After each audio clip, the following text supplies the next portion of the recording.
So as a community, we've got 237 members across the globe. So as you can see, we are very international with our membership profile. So we're really happy about that, and we want to continue to a stage where we are ellipsis everywhere in the world.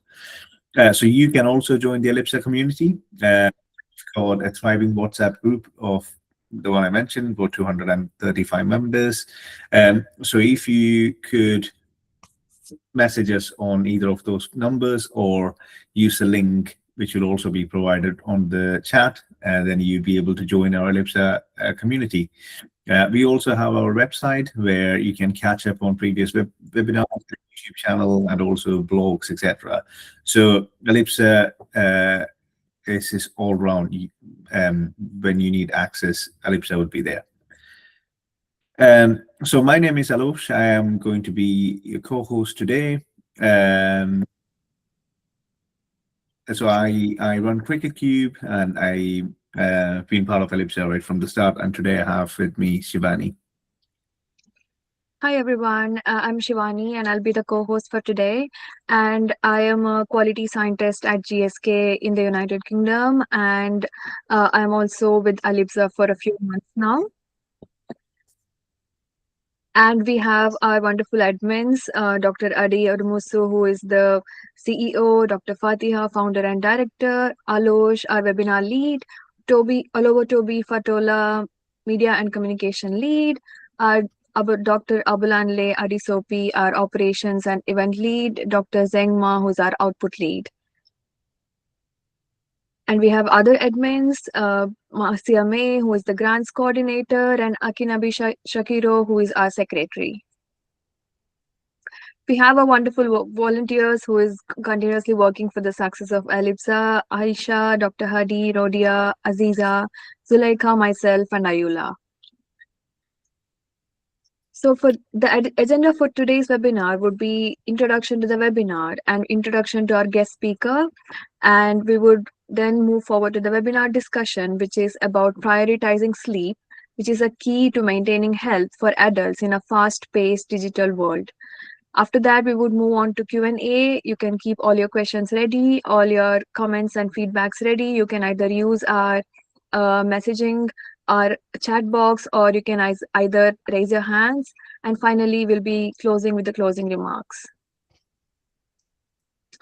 Before we start the webinar, just to keep everything running smoothly, I would ask everyone to be on mute, and it would be wonderful if you can switch on your camera. We'd be happy to see your happy faces.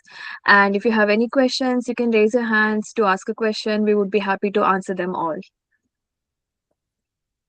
Thank you so much for that, Shivani. So before we start the webinar, we just want to introduce you to a global community. UKRI, Medical Research Council, Jameson Alliance, and Asthma Plus Lung UK. So these organizations are coming together on a research topic. So the idea is to make the lung health better, but especially for people with Black and Black heritage living with a lung condition. So Ellipsa is a partner for this program. So we've got an adults program and a children's survey for these two programs. So if you are interested in that, please email us at helloellipsa@gmail.com, or you can even reach out by messaging any of the admin members. You would need to be based in the UK, but if you do complete the survey with the support of the academics who are running the survey, then you'd also have a £10 cash as a thank you for your participation. So if you could refer yourself or anyone else who you might know who might help us with the Equal Breadth survey, we would be grateful to you. We will also drop these details onto the chat box. So if you know someone who will help us here, then please share that details with that. We will also do the same in the WhatsApp group as well. So without any further ado, let me introduce you to Dr. Khalid Ansari. So he's an associate professor at Liva University in Abu Dhabi, and we greatly appreciate his presence here. webinar because it's 10 o'clock in so we really, really appreciate your support and your webinar, and I'm sure that our community will also appreciate that, Dr. Khalid. I will let Dr. Khalid start his presentation. I would just need to stop sharing this screen, and I will start sharing your screen, Dr. Khalid.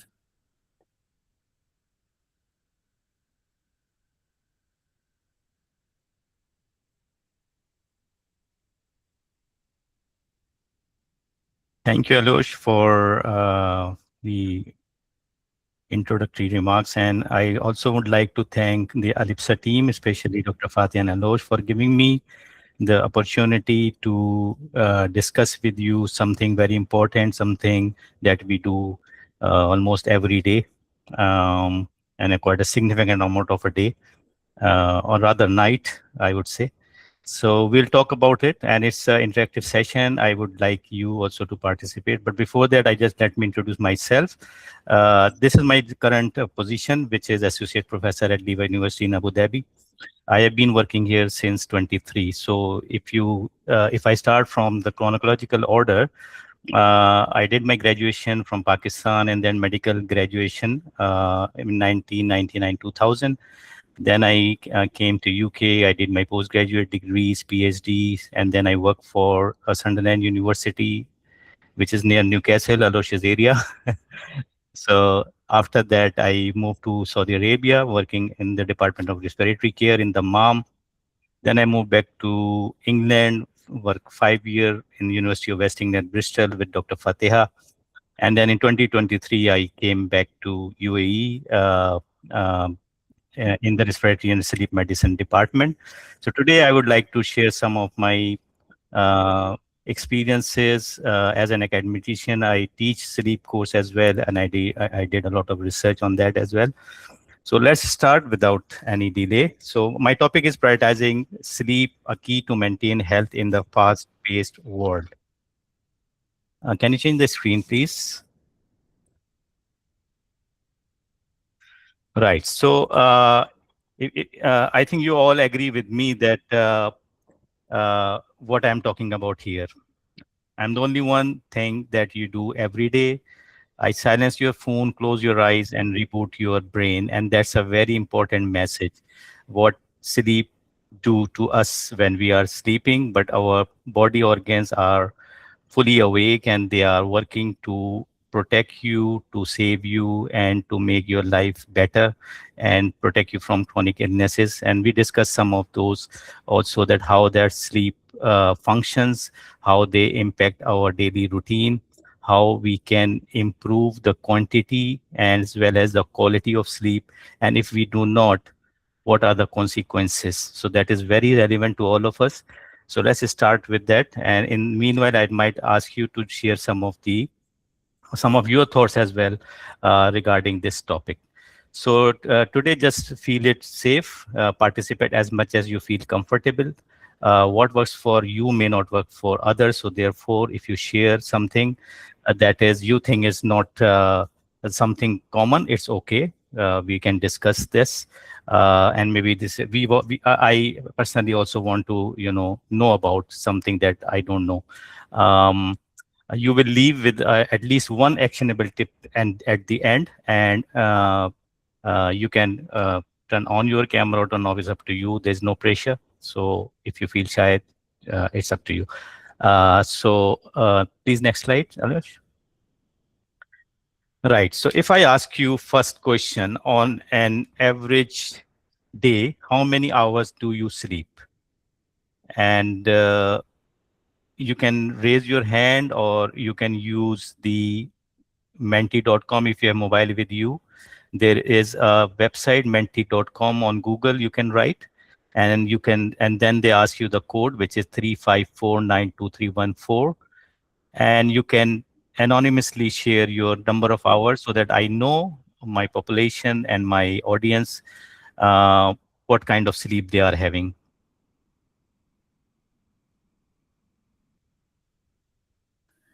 I think mine is probably 7.5, 8 hours max. Okay, let's see. You can also use Let's be honest. Look at the last 5 days the on average. messages as well. So are we doing cumulative? Are we adding all the sleep together or just one round of sleep? No, just on average day in the last few weeks, for example. How many hours did you manage to sleep? Less than 5 hours. If you go to menti.com, there are options. So you can select whatever applicable to you.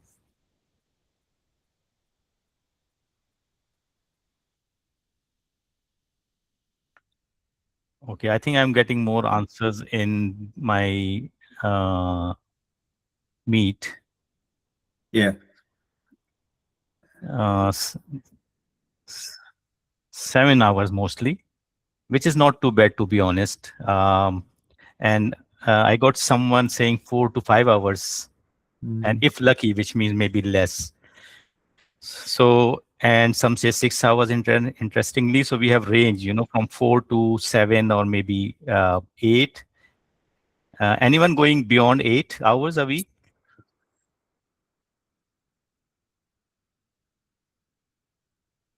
Okay, so I've got quite interesting. We have 67% sleeping around 5 to 8 hours, 5 to 6 hours, and 33% 7 hours, 7 to 8 hours, which is clearly shows there is a uh, clear divergence between the two groups, and 67% are sleeping at least 5 to 6 hours. And let's see if it is adequate or not, and if not, what is happening. So before I start, yeah. So maybe some of you use these daily, you can say the phrase, I slept enough after so many months. I only need 5 hours of sleep. I am too busy to sleep. And I will sleep when I am dead. That is very popular.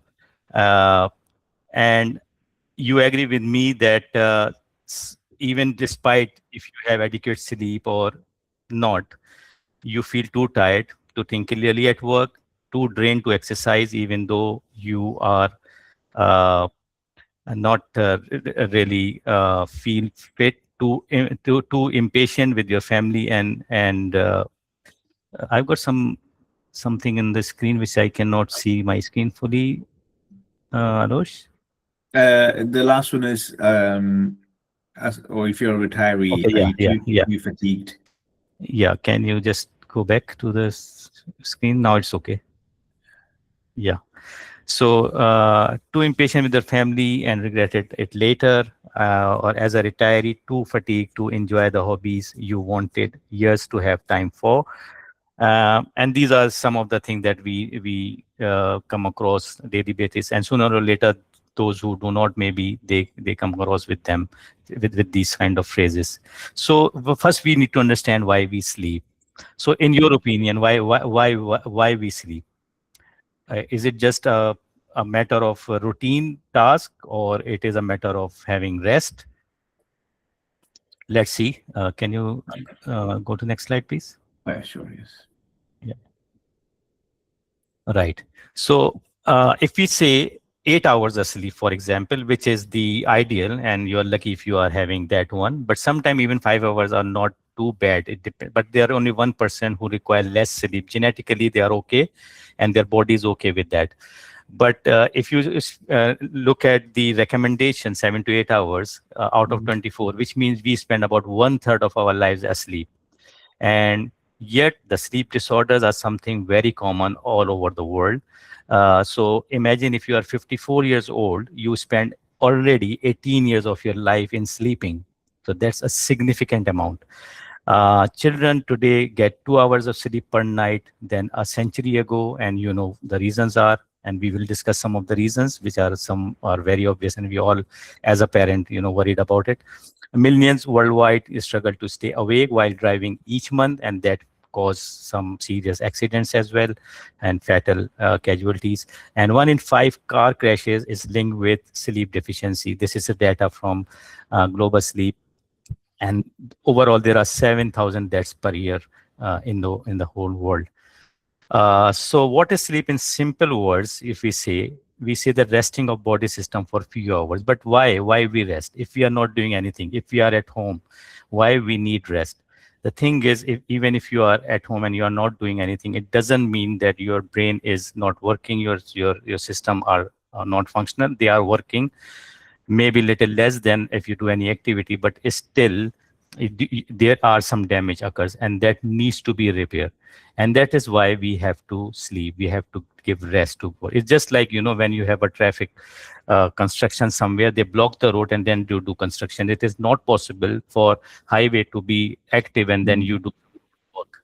And if you do, you know what is the consequences. Same thing for the body. When body require some repair, they need to shut everything down.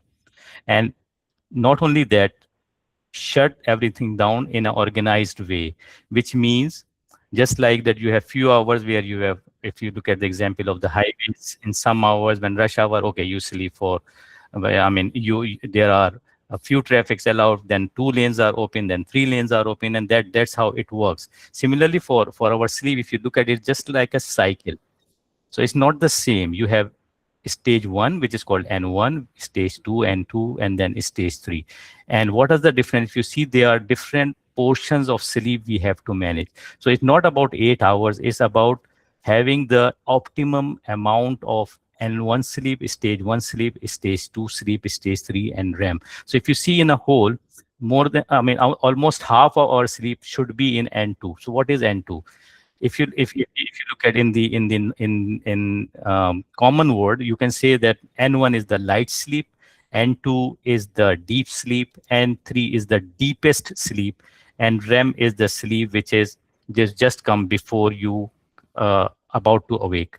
And this is not just one cycle. It is every 90 minutes. This cycle has to be repeated with equal number of duration that is presented in this circle. So if you have more night sleep, almost half of your night, and no N2, and then you go to REM, that means your quality is affected. If you have only all of them but less hour, that means your quantity is affected. So you have to not only have 8 hours of sleep, but you should have the recommended hours of the sleep. N3 is the deep sleep where you have dreams that you cannot remember, and REM is the sleep where you have vivid dreams that you remember. And that is very important. Sometimes you have no REM, and that is a sign of sometimes narcolepsy and these kind of disorders. So still you are getting good sleep at night, but you are sleepy during the daytime as well. That doesn't mean that your body feel rested, but it means that it could be a disorder. And in these stages, can you just press the enter button? It's not change the slide. Yeah. So in this stage, basically in N2 stage, why it is important? It's not just completing some hours of duration of sleep. It is about physical repair, growth hormone release, immune strengthening occurs. So imagine if you have not have adequate N2 sleep, your immunity will be affected, your growth may be compromised, your repair can also be not done properly. And similarly, if you have less REM sleep, you have more dreaming, you might have memory consolidation that may be affected, and emotional disbalance occurs. So these are all directly related. That's why I would say that it's not about quantity, but it's also the quality of sleep that we need to look after. The next slide, please.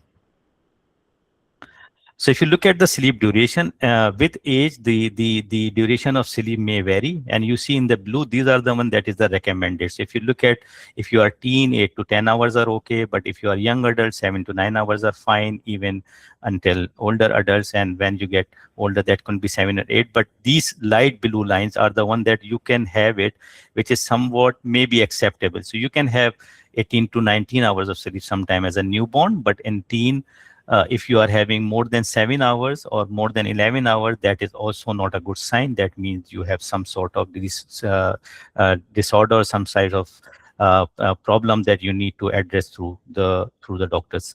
Next slide, please. So that's what I was talking about. So these are the things that can happen. Cognitive impairment, which means your ability to think, your ability to decision making can be impaired. You might have weight gain, you might have chronic disease like diabetes, depression, heart disease, stroke, and maybe death. And similarly, the other consequences. So either you have too little sleep or too much sleep, both are dangerous, and both can lead to almost similar kind of consequences. So that is very important to have, to prioritize sleep, as well as to maintain sleep in a certain range which is recommended for your age, and and after which you feel rested and you feel active enough throughout the day. Next slide, please.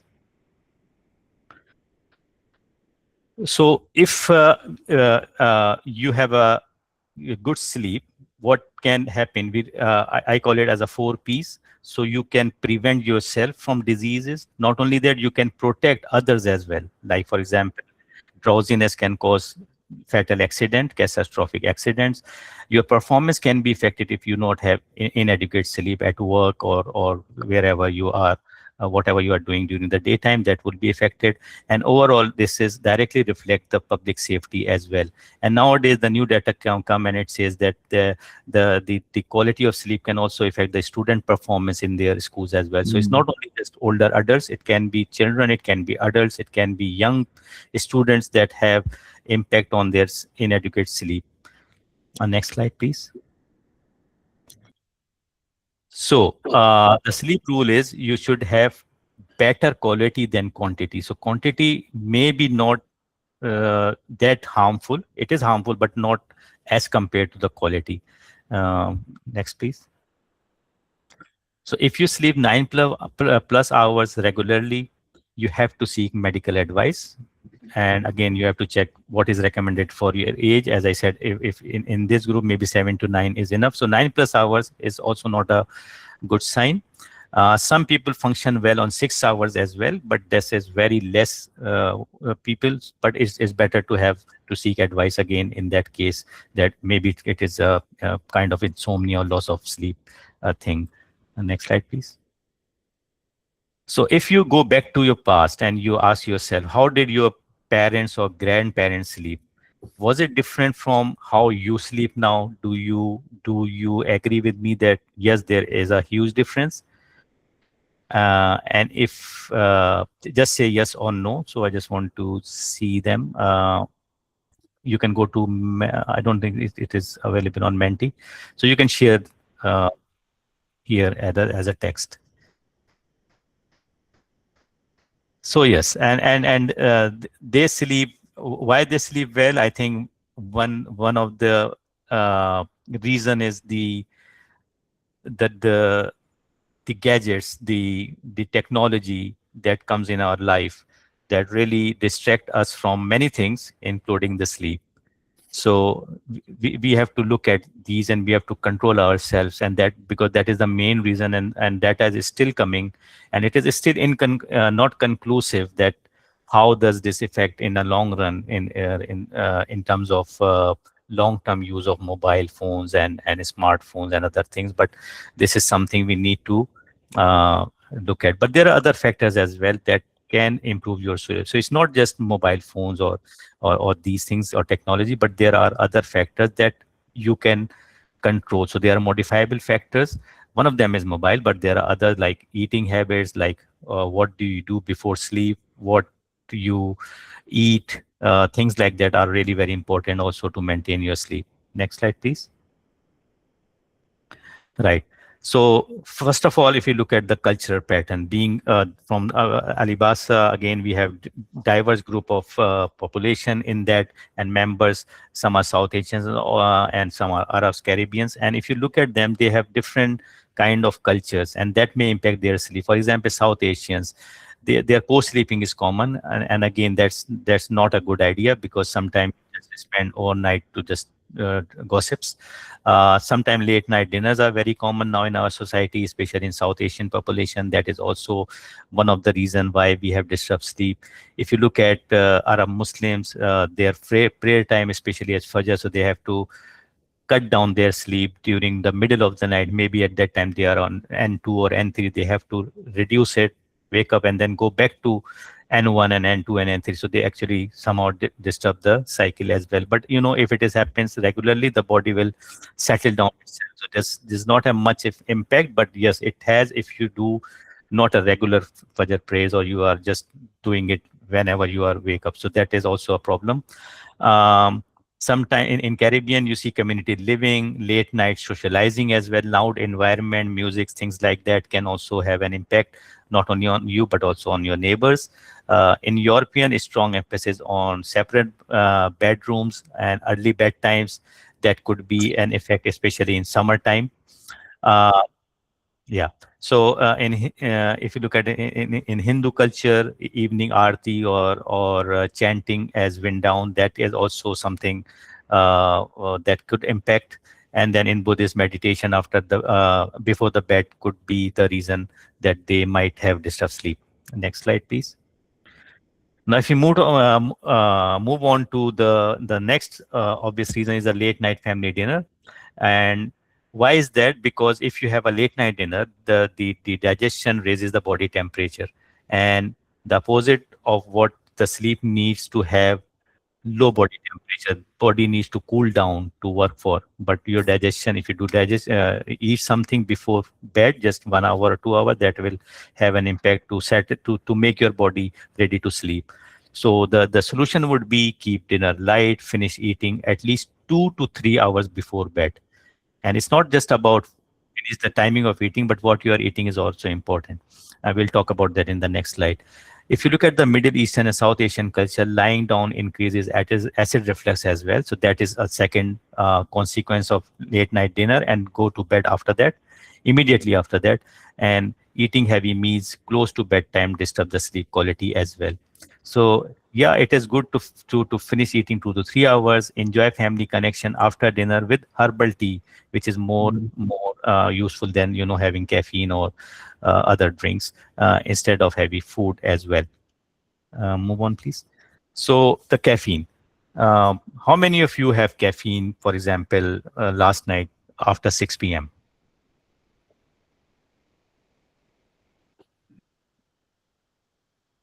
Anyone on any other drug?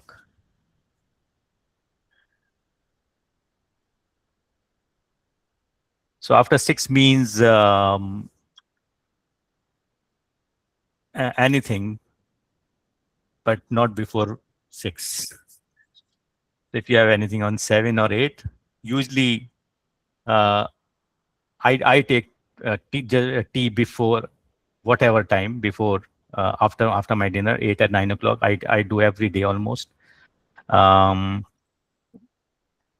But caffeine is much more problematic. Why? Because caffeine is an adenosine blocker, and adenosine is and its half-life is 5 to 6 hours, which means the adenosine level will be in your blood for about 5 to 6 hours at the peak, and then they start reducing. So if you have at 6 o'clock, then till 12, you have the same amount of caffeine in your blood. That will inhibit your sleep centers as well. And so having the coffee before 6 would be helpful, because by 10, maybe caffeine start dropping down. So the best thing is don't take it up before 6. And our alternative could be herbal teas, peppermint teas, golden milk, warm milk with turmeric, green tea. These are much more safer options to have a better sleep. Next slide, please. And then there are some myths as well. So if you look at alcohol, especially over the weekend, or some are occasional drinkers as well. So the myth is that the alcohol make people to sleep faster, but this is true, but it is misleading. Why? Because it disturbs your sleep cycles that we talk about: N1, N2, and N3, light sleep, deep sleep, REM sleep. So REM sleep will be prevented, and night walking can be occur in the midnight. Morning feeling you feel rested. No, it's not like that.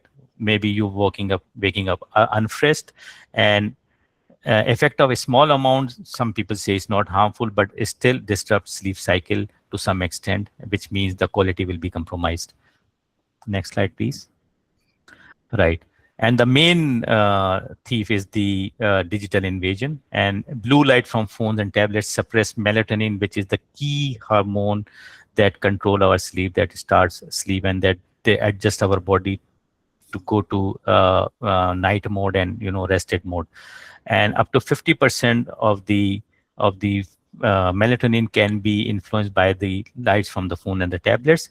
And what we do, sometimes we scrolling news, WhatsApp, social media, and it keeps brain alert as well. So your circulation is activated throughout the brain, and when your brain is having optimum amount of circulation and energy, obviously they do not like to sleep, until the blood circulation should be minimized to a level where the brain doesn't want to work. Late night calls to the family overseas could be a factor as well. And in current situation, it is very common that your family member is overseas, where the time difference is, as you know, I'm talking to you at 10:30 nearly. So that is what is happening. So if you have your brother, your parent, your siblings, you don't really look at the time and watch. You just need to look at the convenience where you can talk easily. So that is something also very important. And so in this case, maybe the best thing, if you really want to talk, which is obviously you cannot ignore, use the audio mode and just keep talking like someone is sitting next to you. And when you sleep, just say bye, and at least your body is ready to sleep, and you might go into light sleep. And sometimes it happens that sometime when I'm on bed and my wife is talking, and I just sleep within 5 minutes, and I don't know what she was talking about to the rest half an hour, which is something, to escape. Next slide, please. Stress and racing mind, that is another factor. Nowadays we have lots of stresses, and if I ask you, I don't want to ask you that, I think, so keep it a secret, but there are many factors that make us stressed during the night, and we start thinking about, because we have nothing to do at that time, so we need to think about our stresses. And what are those stresses? You all have individual, but I have some list here. Alosh, can you press? Yeah. So sometimes money worries, sometimes children future, what they are doing, what the subject they are taking, where they are going to apply, should we go to this discipline or that, health concerns, not only you as a aging person, but also your family members, your parents you are taking care of. That is also important. So you think about them as well at some point in your life, definitely, I'm sure. Work pressure, on the other hand, if you are working class, yes, work pressure. I don't think there is any profession where you don't have any stress. And then sometime if you are expat working abroad, there are stresses about visa, about job security and things like that. That is something very relevant to people who are living in any country as an expat. Next slide, please.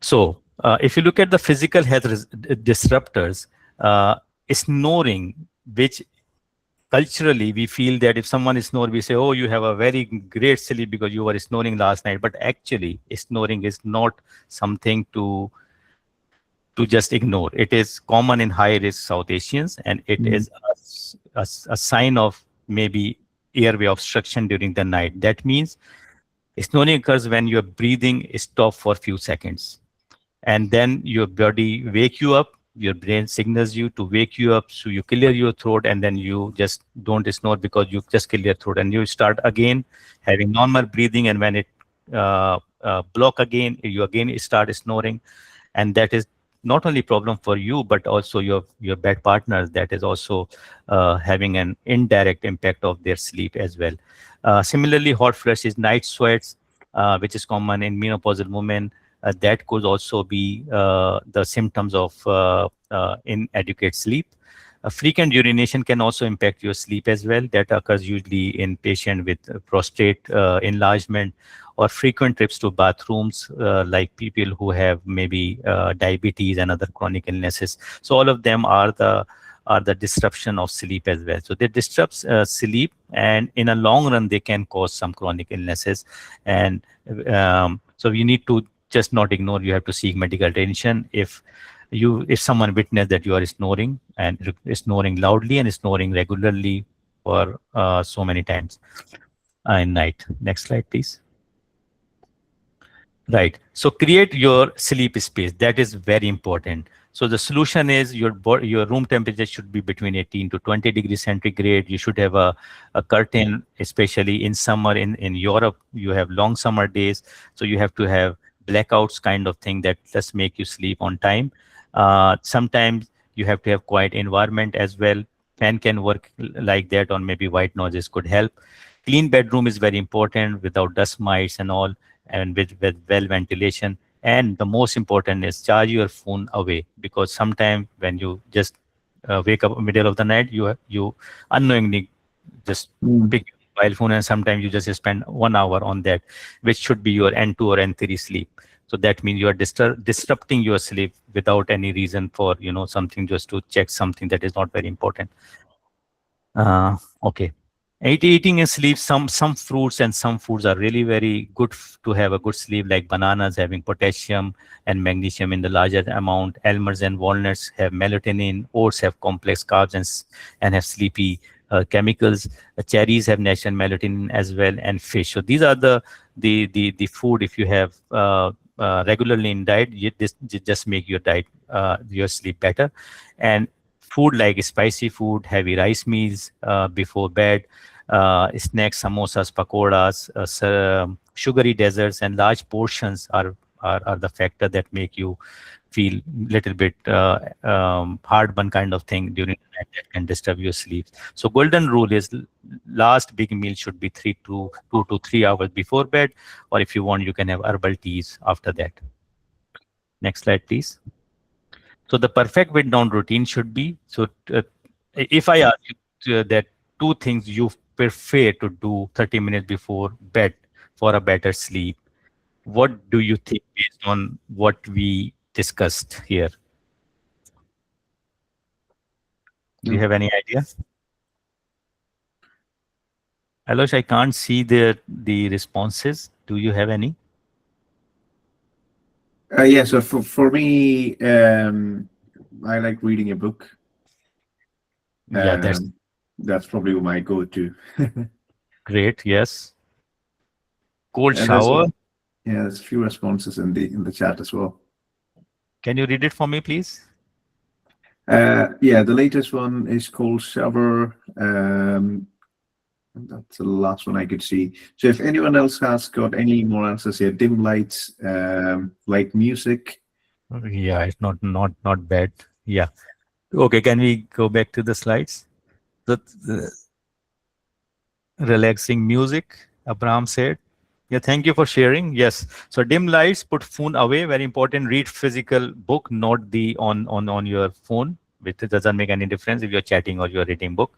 Listen to a soft music, gentle stretching. Prayer medication can be something very important. And herbal tea, which we already discussed. Next slide, please. So if you look at the myths again, just do the next one. Yeah. So the myth is you can catch up sleep at the weekend. Snoring means deep sleep. Older people need less sleep. 5 hours is enough for me. These are all the myths. So if you look at the truths are that you can't fully recover lost sleep. Once you lost sleep, it means you just have that night there is no repair occurs, or there are disturbed repairs, or memory consolidation is not going to happen in the next day if you recover. There is no scientific evidence that snoring means deep sleep, which we thought. Older people need less sleep, need the same amount, but sleep is lighter. That's the only difference between older adults and young adults. 5 hours is enough for me, maybe okay, but in long term, it's not okay. Next slide, please. So remember when to see a doctor. If during the daytime, if you have a poor concentration, trouble sleeping, snoring, daytime fatigue, low productivity, mood swings, these are all the factors where you need to have medical attention to check maybe sleep disorder. And the research shows that sometimes if you have a high blood pressure and there is no reason, no family history, no risk factor, but if you check with the sleep doctor, they find out that you have obstructive sleep apnea, which is a snoring kind of thing. And if you treat well, your hypertension, your blood pressure can be controlled very well because of that. So that's something very, very important. It is observed in the clinics settings. Next slide, please. So I just finished my slides with the last sentence. Can you just click on that, Losh? Sorry. Yeah. Yeah, so adequate sleep is actually, in my opinion, is a skill. So prioritize a consistent bedtime, wake time, wind down routine, and sleep environment every day to become a skilled sleeper. So that is what my last thoughts are. That it's a skill. If you have a good sleep, you really have a good skill, and you have to maintain that, and you have to maintain that in a way that it will maybe others will inspire up with you, and then they follow the same. Thank you so much. If you have any questions, I'm happy to answer. Thank you.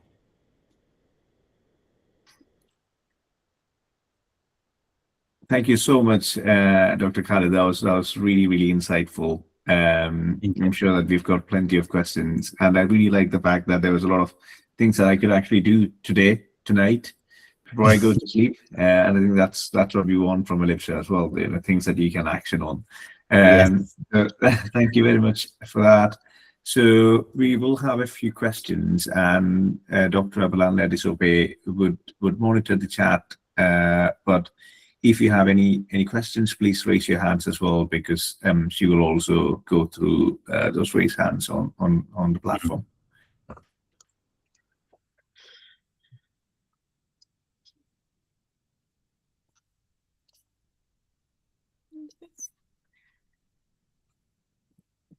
Thank you very much for the wonderful presentation. Thank you. And if you have any question, please. Okay, we have Mr. Tunde Falola. Please go ahead, sir. Yes, Good I can evening, doctor. send there is a message about presentation. So I already share with Dr. Fatia, or I think Alosh, you also have it. So you can share with the with our participants. And I mean, today's participants really participate in they are very active, and I hope that they don't take coffee after that. And hopefully they don't review my presentation before the bed. And if they do, please print them. Don't do it on your mobile phone.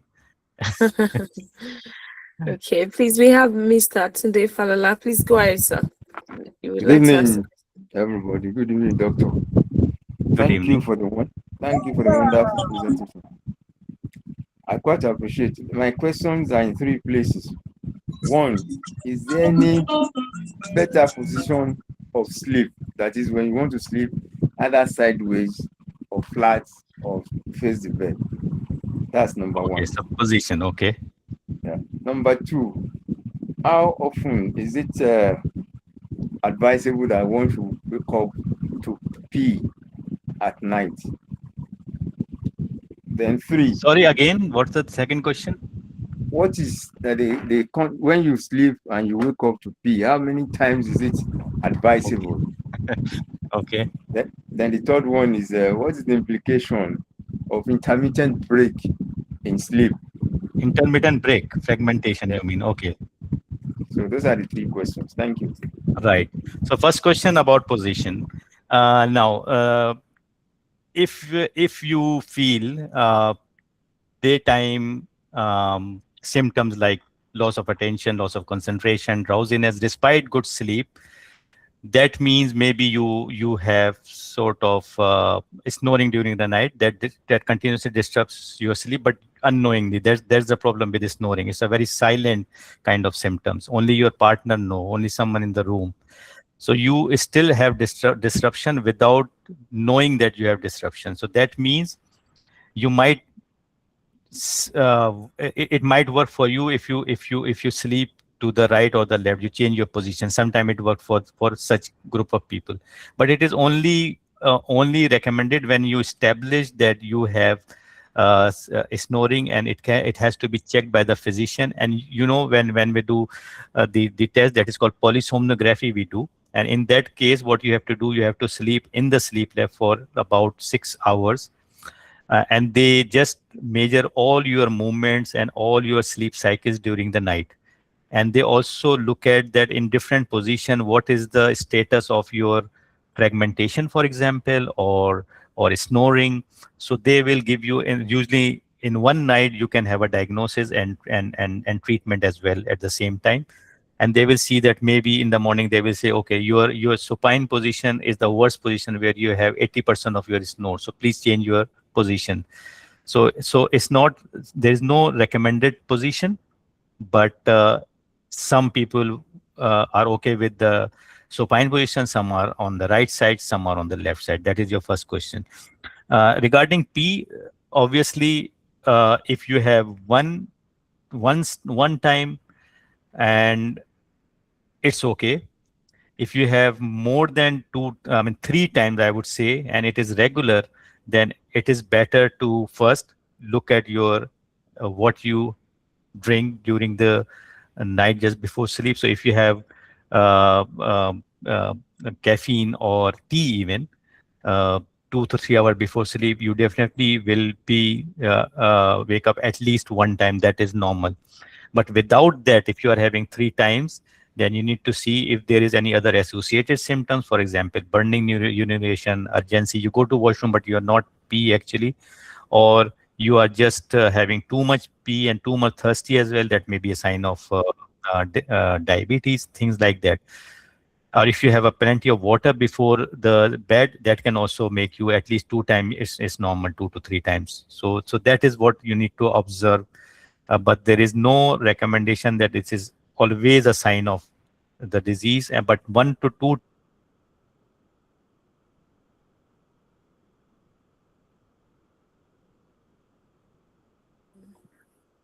Sorry, Khalid, I think you've lost me.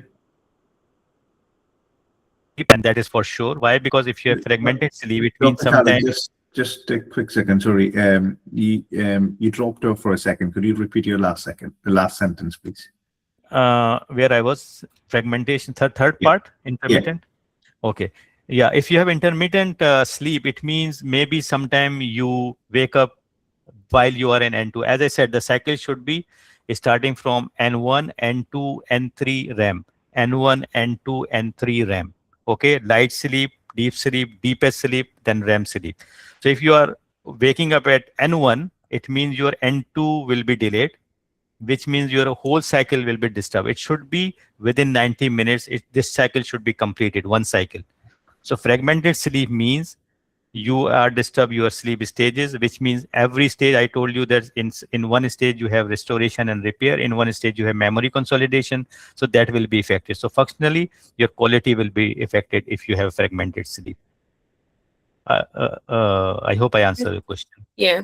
Thank you very Thank much, you very sir. much. Thank you.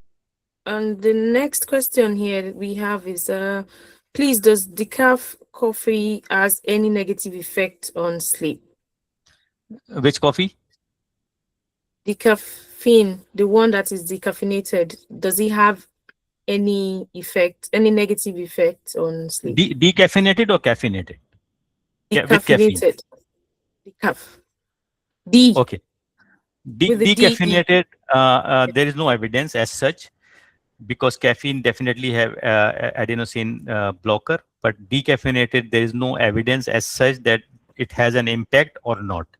So at the moment, there is no evidence. So I assume that the literature doesn't say that it has an impact.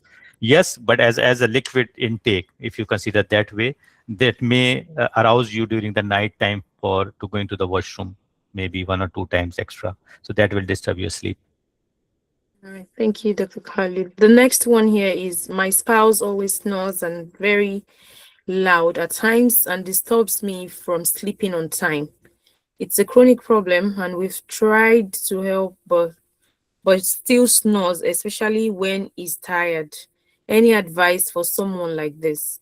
Thanks. Well, I think it is, if it is a long-standing disorder, take it, don't ignore it.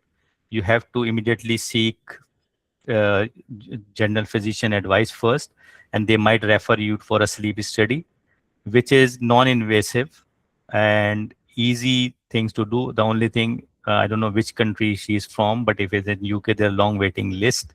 But take it seriously. They need to rule out if they have obstructive sleep apnea, which is the cause of snoring, and that can lead to a lot of cardiovascular issues uh, uh, in a very quick fashion, maybe within 3-4 years sometimes. If it is controlled, that may prevent her. Not only the snoring will be resolved, but his sleep quality will be improved. The obviously the function of the overall body will improve, and it will prevent her from chronic cardiac diseases, that one of the risk factor of chronic snoring and disturbed sleep. So they have to take the medical advice. And polysomnography is the most standardized test that is done for patient with snoring. And you can do it at home. There are home sleep apnea test as well. They can give you some sort of it's kind of a portable device. You can take it at home. They teach you how to use it, and overnight it's like a screening. So if that device tells you that there is something seriously wrong, then they will ask you to come to the proper full polysomnography test, where they look at your airways and sleep quality. Thank you very much, sir. And the next one is, can quality sleep only be had at night? I would say it depends. For example, if you are a shift worker, of course, you have no other option to cover up during the daytime. But night time actually release some of the hormones like cortisol and melatonin, more importantly, that is only released during the dark. And there is a circadian rhythm we have during and we have to maintain that. So if we do it regularly due to any other reason, that's fair enough. There is no other option left. But if you are not able to sleep during the night uh, for no reason, then you have to maybe slowly go back to your night sleep. So maybe you can reduce your sleeping hours. So you make it a little bit late slowly. So it will go back to night. From if you're sleeping at 8, for example, maybe next day you sleep a little bit earlier at 6, at 4, and maybe you can go back. So it is called delayed circadian rhythm disorder. So if you're doing it without reason, yes, it is not recommended, because the body require some hormone that is released in the circadian fashion, and that needs to have darkness to promote those functions, and your sleep quality will be better at night. Yeah. Thank you very much, Dr. Khalid. The next one is, my question is this: what is the cause of the kind of sleeplessness that wakes me up at early 2 a.m. and will not let me sleep until 5 a.m.? What can I do about it? 2 to 5 a.m. only every day. This is something. So is there any kind of a trigger or any factor that make her wake up? Is it your question? Could you please, Adiola, would you like to talk about this, Yeah. or Yes.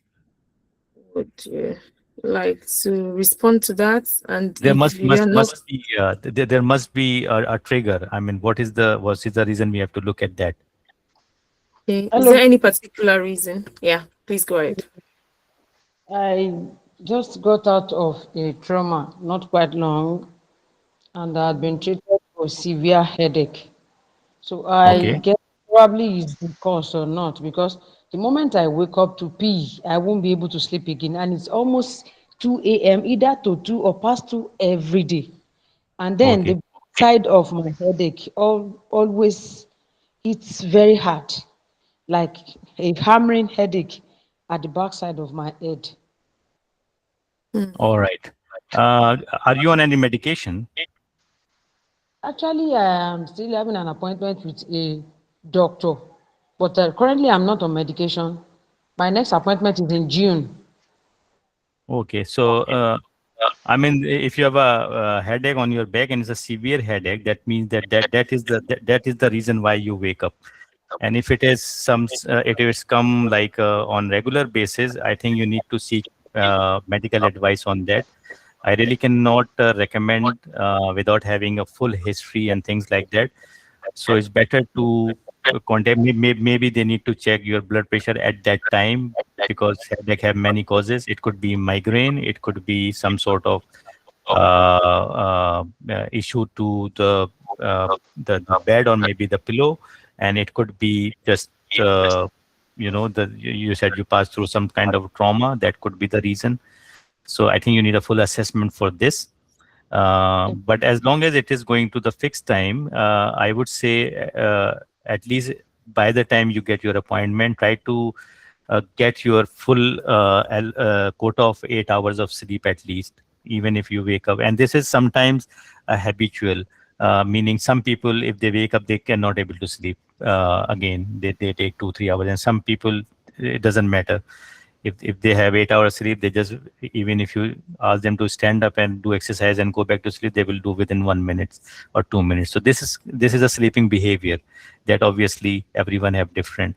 But since you have some sort of various factor that cause you, so I suggest you to take medical advice before making any recommendation or judgment.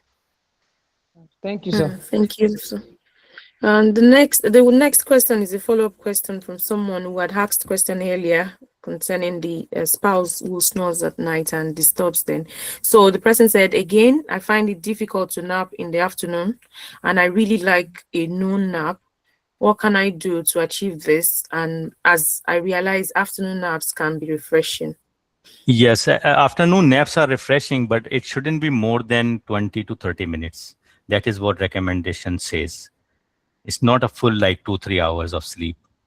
It will disturb your circadian rhythm again.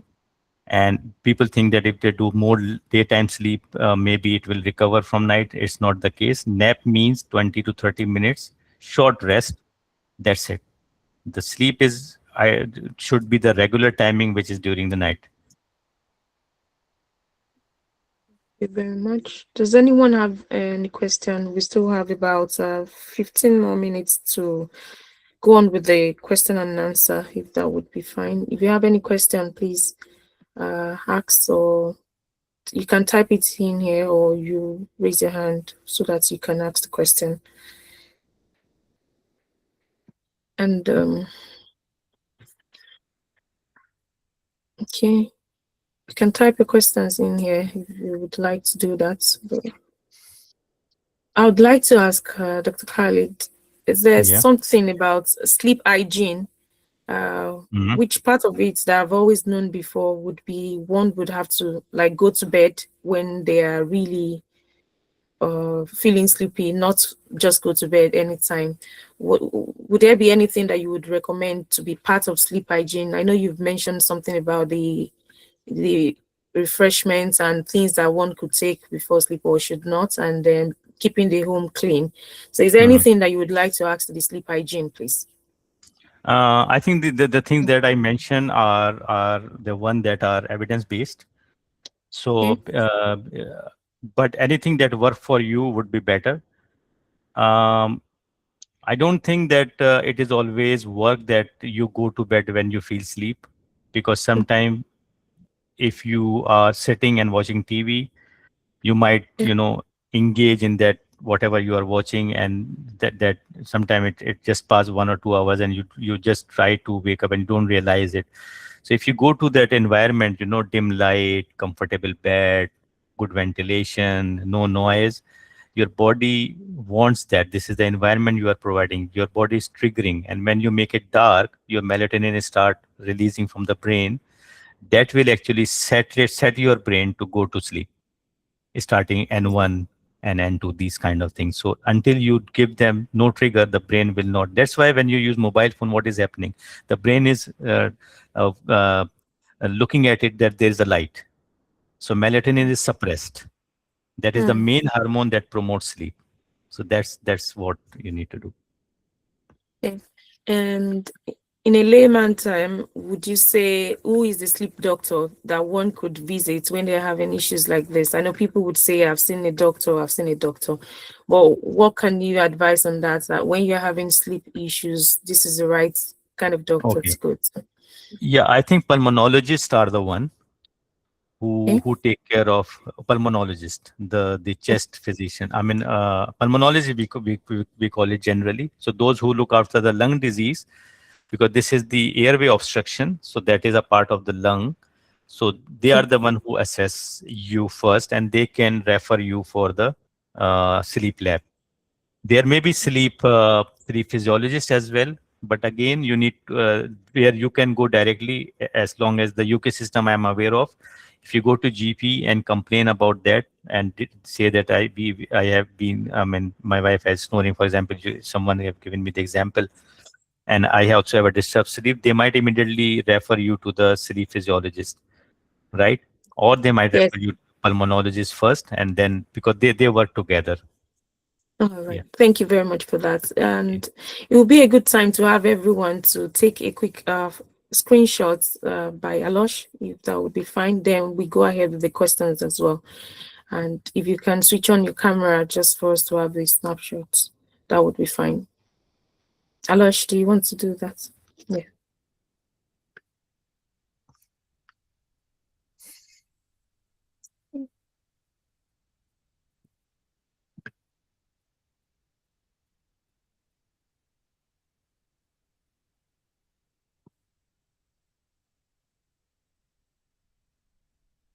Okay. Just one.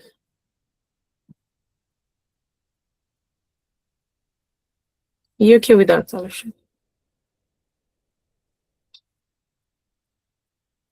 Okay, and we have someone who would like to get the recordings. You would have access to the recordings. We would have it on our platform, and you can always have it downloaded.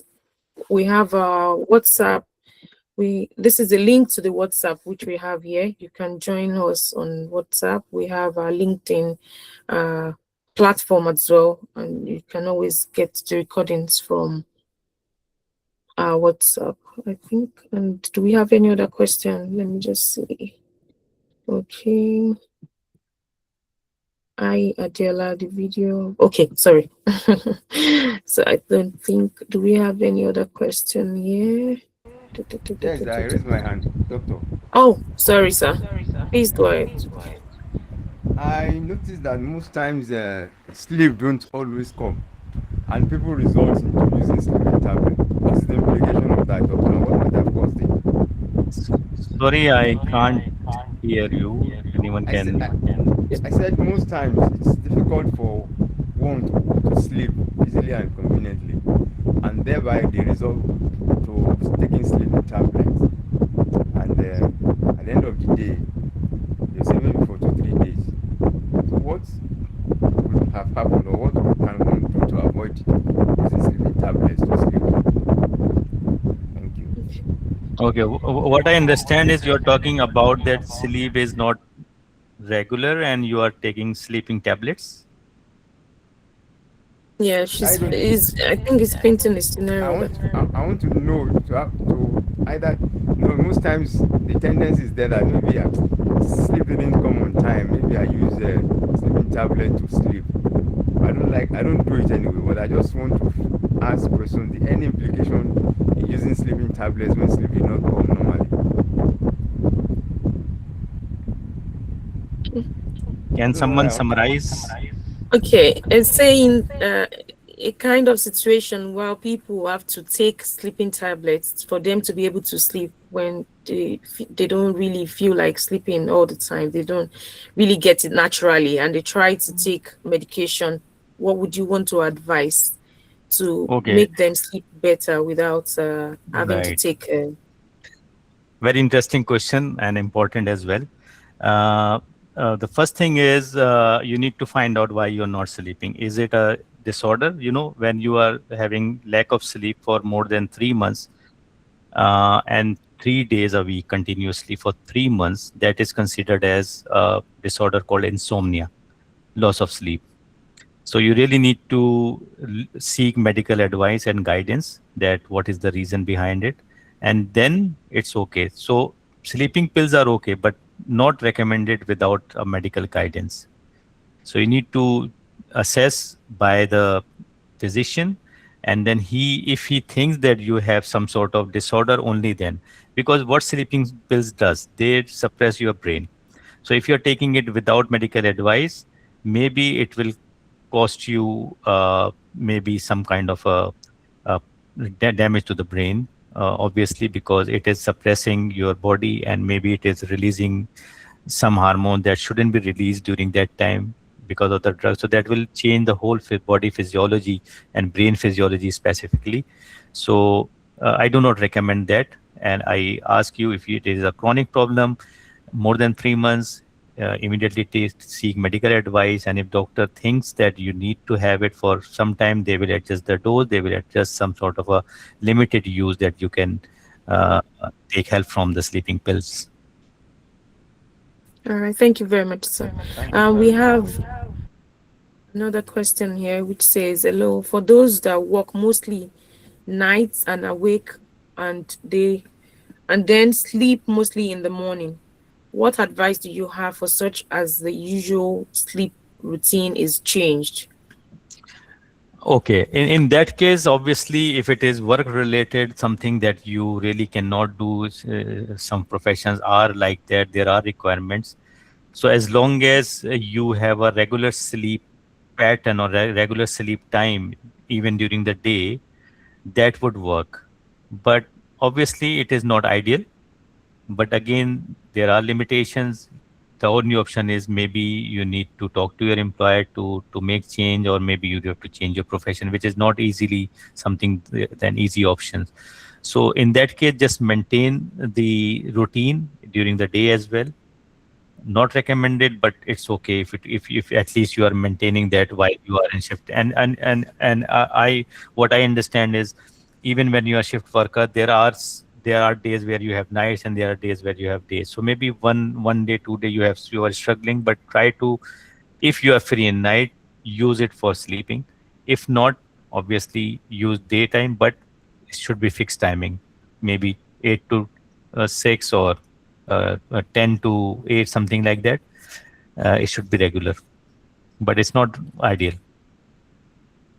Thank you very much for that. We have just 5 minutes more to round up this session, the question and answer aspect of it. So if you have any questions, please feel free to ask, and you can always type it in the chat box or raise your hand. Just how to do that. Would you like to ask a question, Mr. Idris Salami? Yes, ma'am. Yeah, Good please evening, go ma'am. ahead. Go ahead, sir. We can't hear you again. You mute. Okay, sorry. I said sorry for this question. I think similar thing has been said. I don't get it clearly. What is the best time for sleeping? What is the best time? Yes, as in the duration for better sleep. Okay, the duration depends on your age, first of all. The ideal Okay. recommendation, if you look at adults, is from 7 to 9 hours.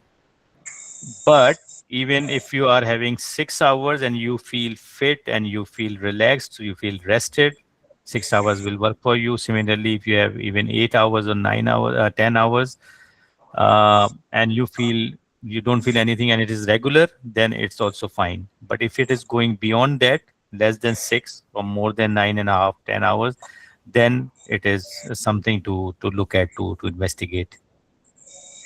Okay, sir. Thank you, sir. Thank you. Thank you very much for Thank you. answering, and thank you for the presentation as well. So, Thank Alash, you.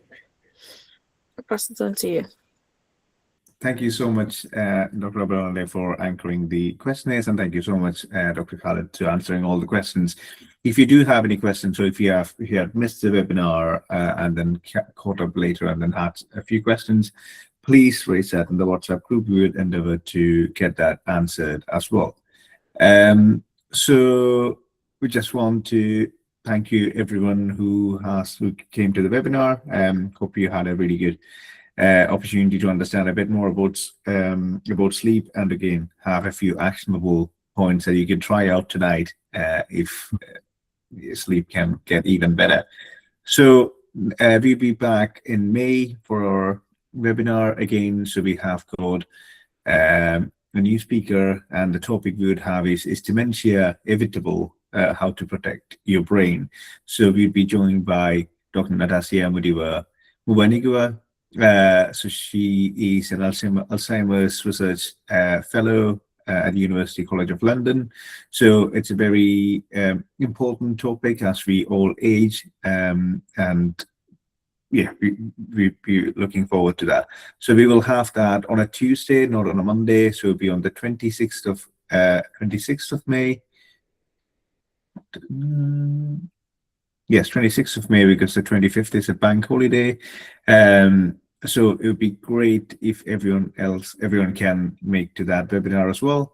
So first of all, yeah, finally, thank you everyone for attending the webinar. Thank you so much, Dr. Khalid. Thank you. And thank you to the team at Ellipsa to making this possible. And we'll see you all next month. Okay, thank you so much for inviting me again, and inshallah we'll see you in future.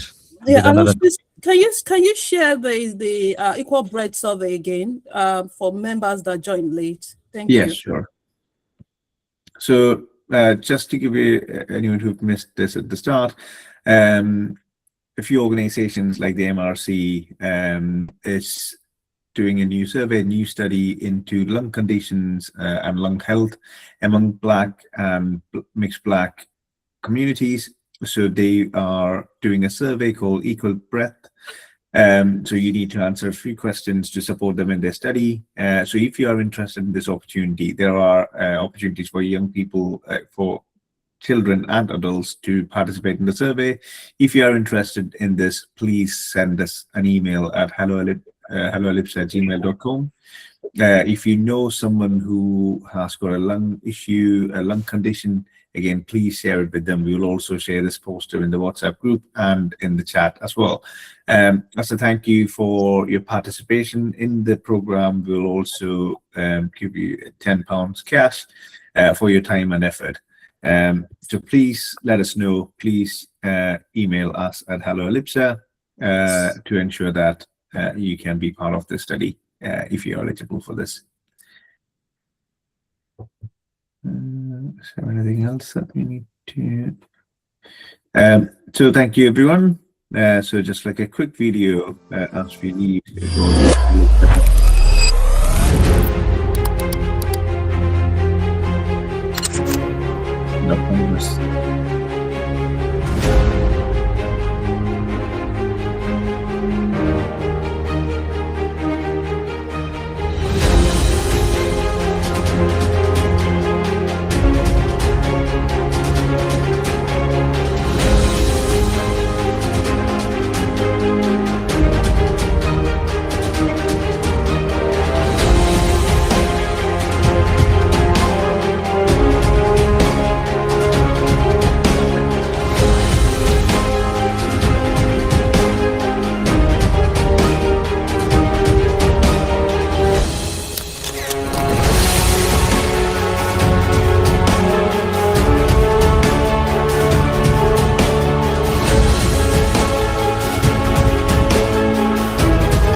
My name is Fatiha Nei Odumosu, and I'm an Associate Professor of Physical Activity and Health Promotion in UWI Bristol. I founded Ellipsa, and I'm the lead on Ellipsa.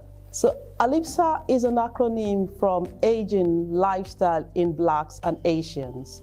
It's a knowledge exchange program which is focused on improving health literacy among the ethnic minority background. So the focus is on the Black and Asian communities because that's where I'm from and that's where the majority of the admin members are from. And we're quite passionate about reducing health inequalities based on the existing health disparities that occur within this group of people.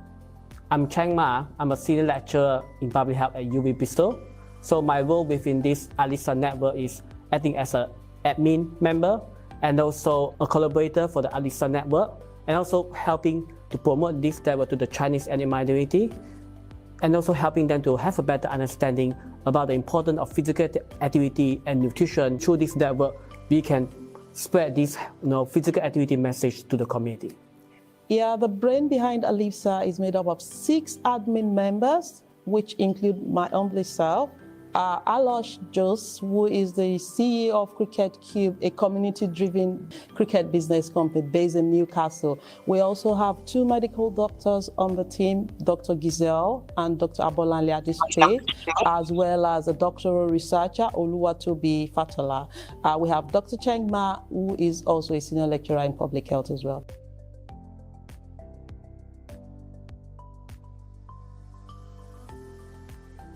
ALIPSA provides a platform whereby community members from the Black and Asian ethnic groups could be empowered through health literacy. And we feel that this would reduce health inequalities among this group of people, thereby increasing access to health services. We believe that when people are literate about their health condition, they have autonomy over their health, they are quite empowered over their health, and they have self-confidence to access health services, and that will go a long way in reducing health disparities among these communities. We will understand the barriers they face in accessing health services, and we can collectively work together to look at a well-tailored form of interventions that would enable them to access these health services.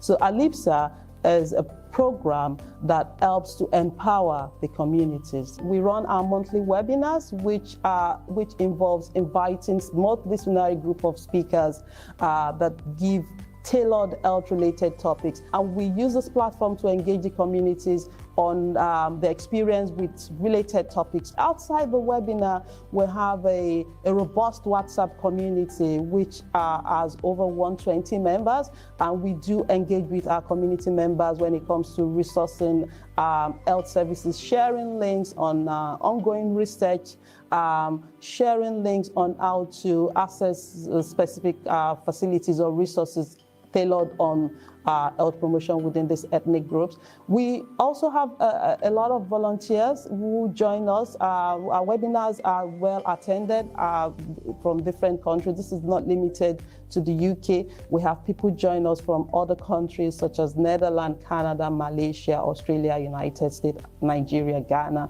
and several other countries. We have volunteers that also act as champions that help move ALIPSA within their home country. We do have a platform as well, which is linked with a championship and a volunteering platform, whereby we seek this platform to also mentor early career researchers who are really passionate about lifestyle-related conditions and community empowerment.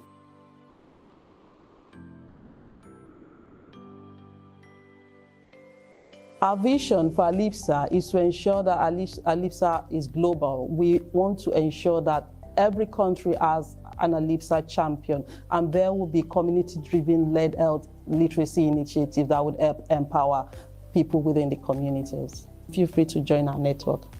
We will strive together to empower the Black and Asian communities. We will ensure we are able to reduce health inequalities within this network.